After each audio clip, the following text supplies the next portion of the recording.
this mythology, Paul's a connoisseur. Sarah has an interest, but it's all Greek to her. From Cronus's kids' weird childhood to what's going down in Hades' hood. These fables are bizarre but good. It's myth understood. Hey, Sarah. What? Thank you so much for going with me when I traveled to Lake Arrowhead for Thanksgiving. Oh, no, thank you. But more importantly, thank your parents who fed me and sheltered me and are here. Oh, what? Oh, that's a surprise to me. Wait. Oh my gosh. I just looked over at the other microphone. It is actually my father. It is Bob Bianchi. Hi, good afternoon. How are you? He's thrilled to be here. Well, it's such a wonderful nice thing to have you on this podcast. Because he's like the reason you can do this podcast. Go on. Tell me more, Sarah. If little did you know, Paul, but when you were young, your father, Bob Bianchi, used to tell you all about the Greek myths. And why, pray tell, Father, why did you tell me about the Greek myths? Well, it was always good to have a story that your child could be interested in and let their imagination go wild. And you were just that kid that I could bring in a storybook and read it, and we could engage. And I could use many of my accents and different voices, and you would be so entertained. It was really kind of nice to have that happen. So it was two-way. Not only was I entertaining you, I was entertaining me. But why specifically was it Greek mythology? Like, did you tell me one story and I was so into it that you felt like you needed to tell me more? Or did you just think, you know what, I think Paul will like Greek mythology? It was actually because you attuned to the relationships between people, and Greek mythology is so filled with relationships between men and women doing heinous deeds and good deeds and heroic deeds that you asked more questions. And I couldn't just leave off a story. It would always be, and what happened next, Father? Or something like that. Yes, you little pauper. As I was shining your shoes. That's right. Here's a farthing. Go well. And now it's a beautiful thing because Paul gets to tell his child, me, all about it. And I get to ask, why? Why, Father? And there's very little reason for why often. Oh, yeah. Well, today we're going to talk about a story that is a family affair. And that is definitely a double entendre in the sense. We are talking about Oedipus today. Why are you Oedipus? Sarah, what do you know about Oedipus? I've heard the name and I know of something with his mom. You know something with his mom. Something's going on. You've heard about it in perhaps the Freudian context. Yes. Oedipus complex. Oedipus complex. Yeah. Mommy boys. Mommy boys. Mommy boys. And of course, Dad, you know all about Oedipus. Oh, yeah. Well, when I was researching Oedipus to refresh myself for this, I learned more about some of the backstory than I was aware of before, and specifically how it links in with mythology that we've already covered on this podcast. And so I guess I'll just start diving into it. You may be aware that Oedipus survives in work by Homer, Euripides, but most famously in the trilogy written by Sophocles, which begins with Oedipus Rex, then goes into Oedipus at Colonus, and then the third one is, you know it, right? You're looking at me, Dad. You know, I am looking at you because Oedipus Rex is the story I know. Oedipus Rex. Yes. Then what's the last one though? My mom, who is sitting actually on the other side of me, designed the stage for this in a high school show. It's the third part in the trilogy. You're going to have to give me a clue. It's Antigone. I don't have a clue. That's just the answer. All right. Sound familiar though? Yes, it does. Okay, good. They're all just fun beach reads. Well, the story truly begins with Laius, who, for some reason, as I was reading, was referred to as a hero and was one of the key figures founding Thebes. When his father, Labdacus, died, I know you love those names, Sarah, he went into the protection of the regent Lycus, who had defended the weakened city of Thebes from invaders, along with the twin brothers Amphion and Zethus. My eyes have already glazed over from these names. Yeah. Well, Amphion and I can't even say that name, Zethus, You may be familiar with those names, and I know you're looking at me like, no, I'm not. But Amphion, Amphion was husband to Niobe, and Niobe was the one who, back in the day, said, "Oh, Leto, I'm a better woman than Leto. Apollo and Artemis, please kill all of Niobe's children." So she's great. So Amphion was her husband. Anyway, Lycus was the favored king, but the brothers Amphion and Zethus usurped the Theban throne and killed Lycus. And then some loyal citizens protected Laius, who offered him passage out of the city, and he was sent to the court of Pelops. And Pelops, I know this is a bunch of names, but you might remember Pelops was the son of Tantalus, who was killed by Tantalus and turned into a stew for the gods. And then the gods brought Pelops back to life and sent Tantalus to Hades to receive his punishment of the water that receded every time he tried to drink it, and the grapes that went away every time. I remember the water thing. Yeah. So someone was a stew? Pelops was a stew. And then he became a person again. He became a person again. So they don't just have to turn everyone into birds. After no, they really don't. Yeah, stew's kind of unique when you think about it. Yeah. And they replaced Pelops' shoulder with a piece of ivory, and he became a lover of Poseidon because Poseidon didn't have enough lovers. Yeah. So Okay. So all of that integrated backstory that I didn't know before I jumped into Oedipus, which I thought might have been its own isolated tale, but of course nothing is. So while he's in the city of Pelops, Laius sort of hears what's going on with Thebes. It's always been his plan that he's going to go back to Thebes, and he walks up to Pelops' son, Chrysippus. Hey, Chrysippus. Yeah, that's me. Hey, it's me, Laius. I hear you're Pelops' favorite son. Yeah, the one and only. Yeah. Hey, I really want to teach you how to drive a chariot. Oh, no way, man. I don't even have my permit or anything. Yeah, that would be. Do you want to try out my chariot and practice? Is this because I'm a beautiful youth?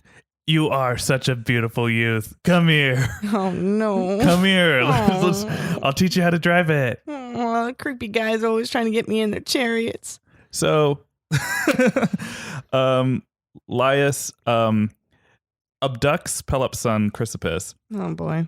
under the belief that he is teaching him how to drive a chariot. But he has Chrysippus drive his chariot all the way back to Thebes, which is pretty far. Yeah. Before Chrysippus catches on. And when Chrysippus catches on, guess what he does to the beautiful youth? What? He kills him? He rapes him. Oh, man. Again? It would be better to kill him. Yeah, and so Laius rapes Chrysippus, and then Chrysippus... Wait, just because, thanks for giving me a ride? Thanks for giving me a ride, you That's beautiful it? youth. Yeah. And then Chrysippus slays himself on his own sword out of shame. So you guys both look very shocked about poor Chrysippus. I am. Yeah. This is the tragedy before the tragedy. No Oh, kidding. no. It's just a little warm up. Does Cassandra tell me about this stuff later on too? Puts it all in a group of here's some bad stuff coming your way. You know, I don't even know if Cassandra was alive yet. Oh, So she should have seen this coming. I was thinking. So when Laius, who remember they call Laius a hero, Yeah. when he returns to Thebes, he's discovered that both Amphion and Zethus have already died. His brothers. The twin brothers that took over Thebes against his master's wishes, and the Amphion and Zethus both died. How did they die? Oh. Were they killed each other? They killed themselves. Oh, God. And they killed themselves because, if you remember, Amphion, Niobe's husband, when he discovered that Apollo had slain all of his sons, killed himself. Yes. And then his brother Zephus. I was looking for specifically why Oh no. Zethus killed himself, but the only way I heard it described was that Zethus killed himself after his wife made a mistake and caused the death of his son. Oh. Oh, man. And his wife, by the way, her name was Thebe, which is why the city of Thebes is called Thebes. It's named after his wife Thebe. So Thebe thucked up. So then Laius, and I included in my notes here, like many rapist politicians, then easily ascended to the throne of Thebes. Wow. So Laius then was hanging out one day, and he sees the beautiful Jocasta. Hey, it's me. This is the voice I use. This is me, Laius. I'm king of Thebes now. Am I a woman? Yes, you're a woman. Oh, my name's Jocasta. Yeah. No, it's not your name's Jocasta, all one word, not Okay. Joe Costa. All right. Oh, sorry. I'm drunk. Hey, Menocius, you're Jocasta's dad. Yes. Yeah. Menocius, can I have the hand of your daughter? I know I don't know. You've got kind of a reputation, you know. I know I'm a hero. I'm a hero of Thebes. Yeah, but she doesn't seem to be too taken by you. Well, also I'm here and I could answer if I wanted to get married. The men are speaking, so this is how things are done. So can I have a hand of your daughter? I'll pay you a pretty penny. Like, what are we talking? The prettiest of all the pennies that I have. Look, this is it. Ooh. It glistens in the sunlight. That is one nice looking penny you got there. All right. I'm a person. So Laius and Jocasta get married. And as part of tradition, they go to the Oracle of Delphi.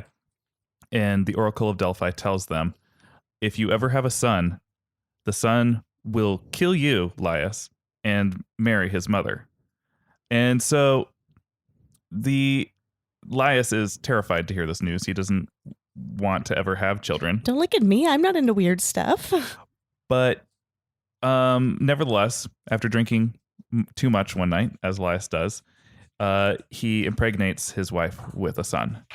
And so soon a baby is born, and Laius has the baby in his hands, and he says, oh, servant. Yes. Yes, hello. Everyone's so calm in Thebes. This is my baby. I don't want it. Can you take it up to a mountain and leave it to die? Of course. Okay, thank you. You're so kind. Also, I work for you. thank you. Can you also please pierce his ankles and tether them together, his legs, so that he can't crawl? I just have this fear that he's going to end up like a mountain huntress, like Atalanta or something. Like all these babies are always surviving. Yes, I had a child like that once too. You did? Yes. What became of them? Were they raised by bears? No, I think he went to go work for Costco. Oh, okay. So his servant, the shepherd, took Oedipus after his feet were tethered together and took him up to the mountain to abandon him. But when he got up there, he felt too bad to abandon this baby. But wait, he punctured the feet, right? Oh, yeah. I mean, he didn't feel bad about that. That's when you feel weird. That was the easy part. Yeah. So he felt too bad to do that. And he encountered another shepherd who was from Corinth. And when he's up there with his baby, here I am with this baby that I'm here to abandon. Oh, hello, fellow shepherd from Corinth. Oh, hey, you got a baby there. Oh, yeah. I pierced his ankles, and I was supposed to abandon him in the woods, but I feel too bad to do that. I feel you. Yeah. Do you mind? Could you take this baby? Oh, to keep and raise as my own? Yeah, I mean, Corinth is really far from Thebes, so we don't have to worry about it. I've got nothing else to do. I've got no reason I can't do this. right, I can't great. raise this baby forever. Thank you. Yeah, I'll watch your sheep then. No, all right. So the shepherd from Corinth takes the baby to King Polybus and Queen Merope of Corinth, who were childless and gladly adopted the boy. And they were the ones who decided to name Oedipus Oedipus. For, you see, Oedipus was named after the swelling from his injuries of his feet. Oedipus means swollen foot. It's kind of weird because it's like it's not a thing that you'll always have. Yeah. It's like, oh yes, and then my second daughter, bruised arm. So after many years, Oedipus goes to a bar. He's old enough to drink. So Oedipus walks into a bar. I've heard this joke. Yeah. Hey Eddie. It's me, the bartender, John. Why, hello. It's so good to see you. Hey, I'm particularly drunk today, but did I ever tell you that I thought you were a bastard? No, I don't ever think that's ever come up in any conversation. No, well, Oedipus, but I really mean, like, I don't think you're a bastard. I mean, I know you're a bastard. What are you talking about? Your dad is not your dad. What? Go check it. I just take it from me. Just go check it out with the oracle. With who? The Oracle of Delphi. Talk to the Oracle of Delphi. She's kind of busy, don't you think? She's very busy, but yeah, she can pencil you in. She's a friend of mine. I'll go take a look. But I don't think I like this news. Yeah, with good reason. So Oedipus goes to the Oracle of Delphi. It was the same oracle that his parents consulted when he was born. And the oracle informs him of exactly the same thing that she told his parents. You're destined to murder your father and marry your mother. But he thinks that Queen Merope and King Polybus are his parents. And so in order to avoid such a fate, he decides not to return home to Corinth because he won't be able to help himself. I'll kill my dad and marry my mom, I guess. And so he decides to travel to Thebes, which is closer to Delphi. And on his way, Oedipus came to Davlia, which is a beautiful town by the name of it, where 3 roads crossed together. And he encountered a chariot driven by King Laius. And King Laius sees Oedipus walking, and he's like, "You, sir, good citizen." Yes, you're whatever. I am a king, and I will pass first. Tell him, charioteer. Yeah, he passes first. Yeah, and if you wanna get in our way, you're gonna have to fight us. Yeah, you're gonna have to put your fisticuffs up. Then so be it. I will. Oh my gosh! Why? I didn't think you were gonna. They were gonna call our bluff. Ay. So then, Oedipus easily kills Laius and his charioteer Whoa. in a brutal fight. And because the charioteer also threatened to run him over. That's part of the myth too. Yeah, I'm gonna get him, flatten you out. And the only witness of the king's death was a slave who fled from the caravan and just ran away. But Oedipus was the only survivor. He was yet another Greek hero who just murders so easily. Mm-hmm. He continues his journey to Thebes, and when he reaches Thebes, he encounters a sphinx. And a sphinx, you're familiar with the sphinx, right? Yeah, like a cat thing. It's a beast with the head and upper body of a woman and lower body of a lion. Sort of like, I think, probably what you've always wanted to be. Yeah. Well, she's the daughter of Echidna, and her great power is that she knows all of the riddles that there are to know. And if you don't answer her riddles correctly, she will unhinge her jaw, swallow you whole, and that'll be the end of you. She sounds insufferable to hang out with. Yeah. So she's... after Laius had left Thebes, he was actually leaving to go get help because Thebes was being held ransom by the Sphinx, and no one could get by the Sphinx without her asking a riddle and murdering everyone. Oh, what is it, Dad? No, nothing. It's just I'm remembering part of this story that I had long forgotten. Oh, good. I probably was telling you as a kid. Although I don't know if I told you Oedipus. That would have been a bit much. It was in that book. It was. Oh, yes. Yeah, it was in, but Yeah. it's very watered down. Yes, it is. Yeah, the whole penetration paragraph was like all illusions. But not today. not today. So do you remember though the riddle that the Sphinx told Oedipus? No, I don't right now. All right, so you be Sarah. Do you remember it? Because I've told you before. No, you're making a face. So there we go. The Sphinx is in the path of Oedipus. I am the Sphinx. Yee. Yee. Yee. I've never seen a Sphinx before. Well, this is me. Rather svelte looking. Thank you, young man. But flattery will get you anywhere except into Thebes. That's what I always say. But what I'm gonna do for you right now is I'm gonna tell you a riddle. I really want you to go to Thebes. I think that you do great there, great things. And this is a really easy riddle. Are you ready? I am ready. Okay. If you answer it wrong, though, I have to swallow you. Yeah, she's gonna swallow you. Yeah, and I don't even. What's this charioteer doing here? This is like the Vanna White here with the trivia host here. Yeah, well, I'm just a hype man, and my guy died. So. Well, I really don't want to eat you anyway. I had curry for lunch, and I just don't think human and curry will go well together. It was yellow curry. It was yellow curry with the potatoes. And you unhinge your jaw? Is that what happens if something's wrong here? Yeah, I unhinge my jaw and I swallow you whole. Anyway, the riddle. Are you ready? I am ready. Okay. What walks on 4 feet in the morning, 2 in the afternoon, and 3 at night? I have an answer. You do? Okay. I do have an answer. What's your answer? My answer is man. Elaborate. As a young child, a human walks on 4. As he grows up, he walks on 2. And as he ages, he uses an appendage like a cane. So he has 3. That is the story of man.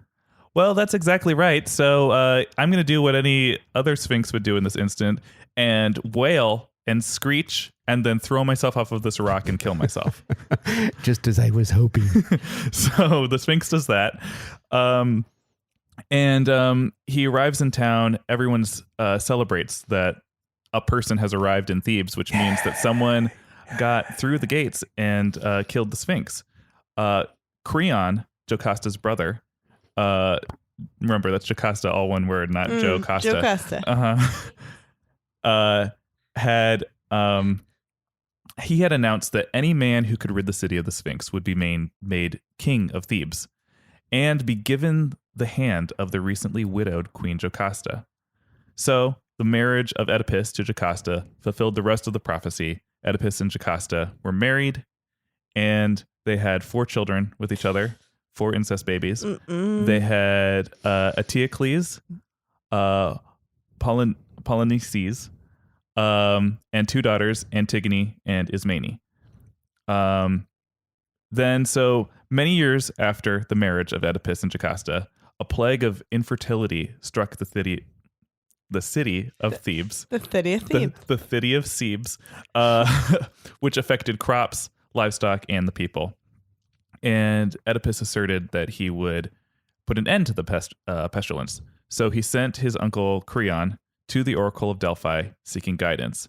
And when Creon returned, Oedipus learned that the murderer of the former king must be brought to justice in order to free the town of the curse. And so Oedipus himself cursed the killer of his wife's late husband, saying that whoever this man is, he will be exiled from Thebes. Doesn't matter. He doesn't realize that it's him. He has no idea that it's him. Oh, wow. So yeah, the plot thickens. And he doesn't know this is his mom yet. No, not yet at all. So this is where, I mean, if you see Oedipus Rex, this is where you'll get all of this drama. It's playing right now, right after Hamilton on Broadway. I'm just making stuff up. Like you're really like, really, really, it's still happening at the Agora. Oh So Creon suggested that they find the blind prophet Tiresias, who was widely respected. And so Oedipus sends for Tiresias. And Tiresias. What's up? Hey, you're the blind prophet. You know everything. I see y'all. I'm playing. I don't see anything. Well, King Oedipus, I would really like to know who the killer of Laius was. Ooh, man, you're gonna kick your own ass. What does that mean? I don't know. Have you ever looked into a mirror? I haven't, but maybe you should. I don't know. What, like, please be more upfront with what you're talking about. I'm pretty dense. You really are. Like, it's you, man. That's not true. It's you, 100. Creon, get in here. Yes. Creon, I don't know why you told me to find this seer Tiresias, but he's full of garbage. You're full of garbage. This whole town is full of garbage. The blind prophet knows what he's talking about. Mm-hmm. So Oedipus became nervous as he realized, maybe I murdered Laius, and so brought about the plague. Suddenly, a messenger from Corinth comes with the news that his father, the man who raised him, King Polybus, had died. And so Oedipus was relieved that his prophecy could no longer be fulfilled, because he still didn't put together that Laius is his father. But he receives this news, Polybus is dead. And normally people are like, I'm so sad my dad is dead. But he's like, I'm so happy my dad's dead, not at my hands. So it's sort of like it's sort of a swerve in the story, because it sets Oedipus at ease briefly. But still, he knew that his mother was alive, and so he refused to attend the funeral at Corinth. I really might want to fuck her. So the messenger, though, at that point says, Oedipus, it's okay if you don't attend the funeral at Corinth, because you're adopted. Because you're adopted? Mm-hmm. Yeah, you've been adopted by Queen Merope and King Polybus. So don't worry. It's okay if you don't attend the funeral, because you're not really their son anyway. I'm just trying to help. I'm just the messenger. Don't shoot the messenger. You know, hey, that could be a phrase. That could be a turn of phrase in the future. We don't have guns yet, but don't shoot me with an arrow. So Jocasta then suddenly grows very pale and sort of figures out this in a premonition. Goo. That's Jocasta saying goo. That's in Sophocles' play. There's a long a pause, then Goo. So Jocasta begs Oedipus to stop his search for Laius's murderer. Oedipus misunderstands her motivation, because he thinks that she's ashamed of him, that maybe revealing that he's adopted by a king and a queen means that he's actually of low birth. And so he gets mad at her. He's like, what? Just because I'm low birth doesn't mean I can be married to you? You don't know how low your birth is. It could come out of a place in here, in this room. Like a vagina. Oedipus seeks verification of the messenger's story from the very same herdsman who was supposed to leave Oedipus to die as a baby. So from the herdsman, then Oedipus learns that he was an infant raised by as the adopted son of Polybus and Merope, and was the son of Laius and Jocasta. Thus, Oedipus finally does realize that he's the man, that the man he killed so many years before at the place where the three roads met was his father, King Laius, and that he had married his mother, Jocasta. Spelling it out for the big dramatic finale of Sophocles' Oedipus Rex. The events after the revelation depend on the source, but in Sophocles' plays, Oedipus goes to search for Jocasta and finds that she had killed herself, and then using the brooch, the brooch from the pin off of Jocasta's gown, he blinds himself. He stabs himself in the eyes for a very, just lovely final image of Oedipus Rex. So he took it kind of hard. Yeah, he takes it pretty hard. However, in Euripides' plays on the subject, Jocasta doesn't kill herself. She's fine. And then Oedipus gets blinded by a servant of Laius. But Sophocles, his plays are the most well known. So we'll go with that. We'll go with suicide. So the sort of the follow up to this is then what happens in Oedipus at Colonus and in Antigone. Oedipus decides, because he swore that he would exile the man who killed King Laius. He decides to wander the countryside as a beggar, going from place to place, and no city would house him because of the clearly he had angered the gods. Like, you're not welcome here. You'll bring your misfortune upon us. And he is watched over by and cared for by his daughter Antigone. And he is also very angry that his two sons don't do anything to care for him, because his sons instead decide to fight over Thebes, over who gets to rule it. And King Creon determines, well, one son will rule over it for a year, and then the other son will rule over it for a year. Oh, that never works. And back and forth and back and forth until they die. It'll be great. Yeah. So clearly that doesn't work out. So Eteocles, after he has the town of Thebes first, and he refuses to let go of it after the first year. He's like, no, I've been doing a great job. I don't want to give this up. So Polynices attacks Thebes, and this is all, you can watch this at your local theater also in Seven Against Thebes by Aeschylus, and in The Phoenician Women by Euripides. But the two brothers end up killing each other in the battle. And that's sort of, Oedipus at Colonus sort of focuses on what Oedipus does in the background of this before he ends up cursing his two sons for caring for him, even though Antigonus like, I'm right here. I'm helping you. And he's like, no, I don't want your help. But you're a girl. Yeah. So the third play, Antigone, is all about Antigone and her struggle, because in the fallout of this war, King Creon says that Polynices was a traitor and that he's not deserving of funeral rites. But Autolycus, the guy who was not willing to give up his throne, he's fine. We can bury him, but not Polynices. And this really ruffles Antigone's feathers. And so Antigone approaches King Creon. Hey, uncle. Hey. Uncle cousin? We're, aren't we? Like, we're everything. We're super related. Yeah, we're Okay. too related, one might say. Yeah. Hey, so I have a request about my brother. Oh, before you say anything, No. Heyman, get in here. Oh. I'm here. Hey, this is my son, Heyman. Hey, man. Remember how I was saying? No, Haman. Hey, man, what's up? You know how I was saying we were too related? I was thinking about a way that we could be even more related. No. You two should get married.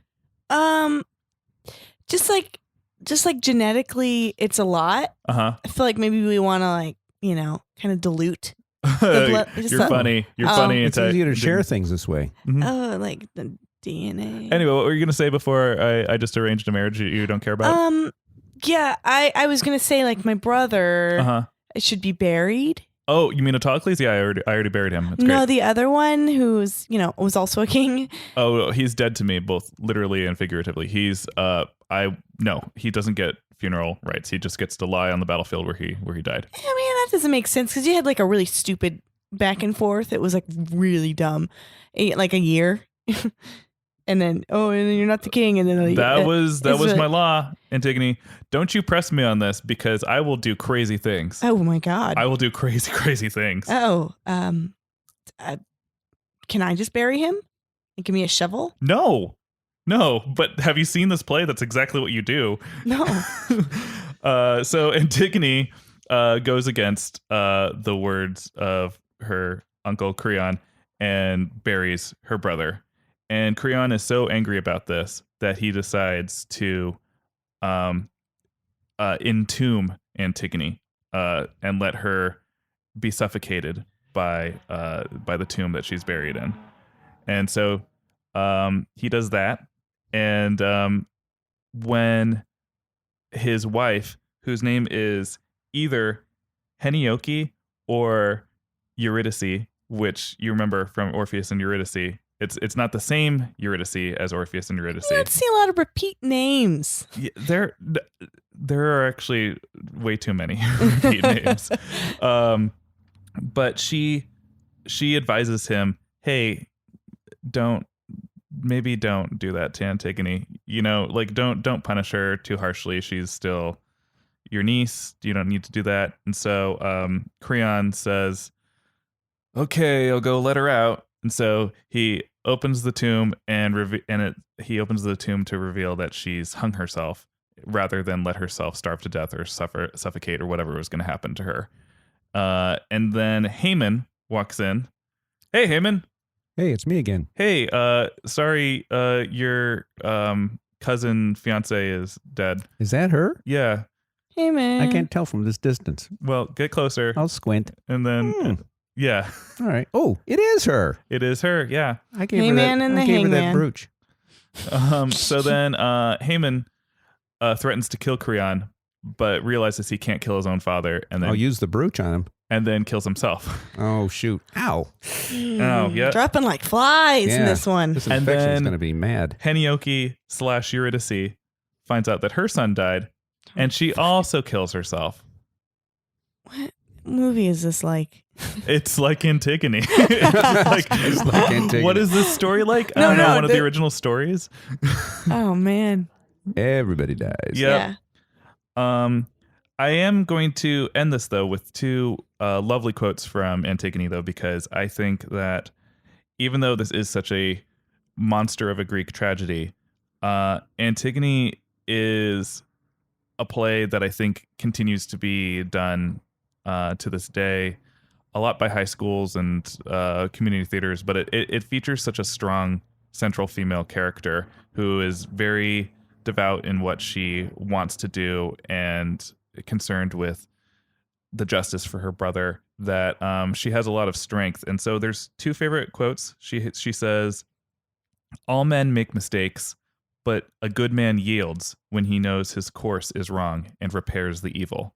The only crime is pride. And then she also says one of my other favorite quotes, which is, leave me to my own absurdity. Leave me to hang myself. Wait. Okay, so I have a question for you. What's that? You said something about like a paragraph about penetration, and we just breezed right over that. Honestly, there isn't a paragraph about penetration. There's it's the paragraph of penetration is between the lines of Oedipus meets his mom, says, hey, I have a hot mom, and decides to have sex with her. Okay. Yeah. All right. And has at least 4 times because they have 4 children. I was looking for something Yeah. steamier. And she's so much older than he is. That's the other She is. twist of that story. Yeah, He it's- comes in as a young man, a young hero. Her husband's dead.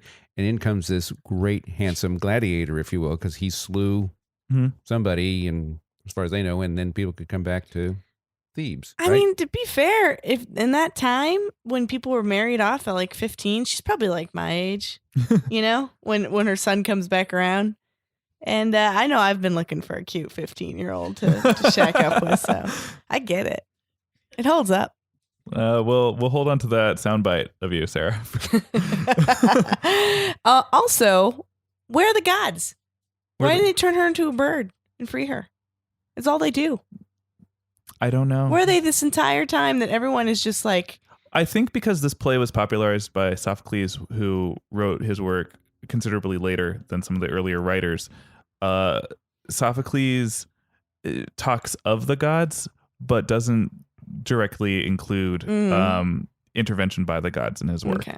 Well, but there is something that's really unique, and you touched on it, is that the story precludes Sophocles. And Mhm. so he twists the ending essentially to soften it to a certain extent, right?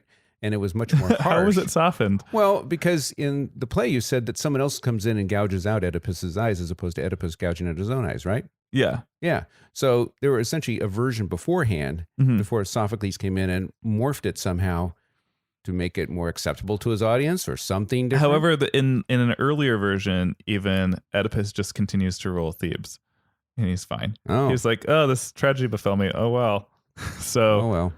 I think it was sort of Sophocles changed it to go along with like the audience's love of melodrama.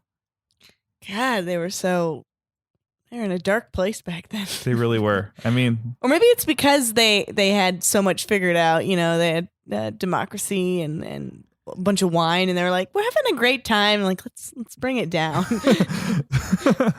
maybe. Do, do, do, do, do, do, do. Welcome back to Sophocles Television Network. This next item up for grabs is a brooch. It's a multi-use brooch. We call it like a Swiss Army brooch. You can really do anything with it. Oh, I see we have a caller on the line. Hi, caller. Hey, Jeff Takalis here. I seen that brooch right there, and boy, does it look like it has multi-purposes. Can it also, aside from just like holding your clothing together, You put on your clothes, sure. yeah, can I also use it to stab my eyes out? Oh, absolutely. Thank you so much for asking. And I see you have already encountered one of these in your lifetime, huh? Yeah. I've encountered one. I need another one to finish the set. Okay, great. Yes, absolutely. It's great for gouging out eyeballs, your own, your enemies. And it also it looks really fantastic with wearing green or red. Thank you. Yeah. Oh, and a caller. Hello, caller. You're with Maria Fishners. That's my name.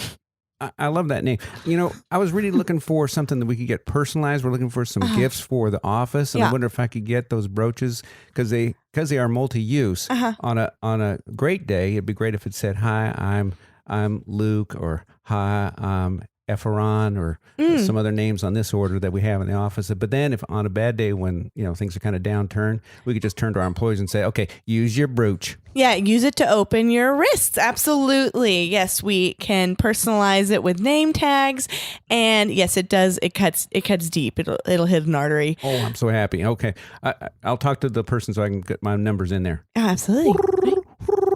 We have yet another caller on the. Oh, it is I, the Sphinx. The Sphinx again. Hi, yes.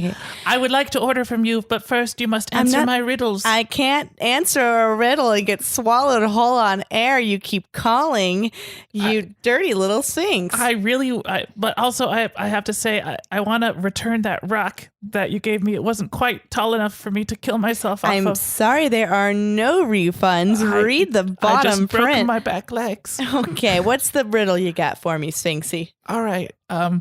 What would you do for a Klondike bar? I didn't have a riddle. Yeah, I felt that. Well, thank you, Dad, for joining us on. Thank you so much. Oh, absolutely. This is fun. Thank you, Mom, for sitting on the other side of me and listening to this episode. She just did sign language. Yeah, it was good. It was good. That was what else did we learn from this episode? Anything to take away? Any takeaways? Oh, life is pointless, and if you're a woman, you'll kill yourself. Any Thanksgiving leftovers? Well, my leftover is really, what is the role of Creon in this whole thing? That's where I'm thinking the power really lies in this whole story. Oh, and it's not quite exposed the way I think it should be just yet. I think there's another story about Creon in there. Oh, well, I mean, that's sort of a central plot there with Antigone is Creon holding together the town of Thebes after the two supposed rulers were supposed to rule it. And so there's if you check out your local theater's production of Antigone, you'll definitely be able to see the power struggle and dynamic that Creon has while running the town of Thebes. He's kind of a little finger. He has a little bit of a little finger. Yeah, he is kind of like a little finger. I agree. But there's more story there, and I think it's that power behind the throne story that I love so much. Ooh. Write it, Dad. Okay. Night-night. Night-night.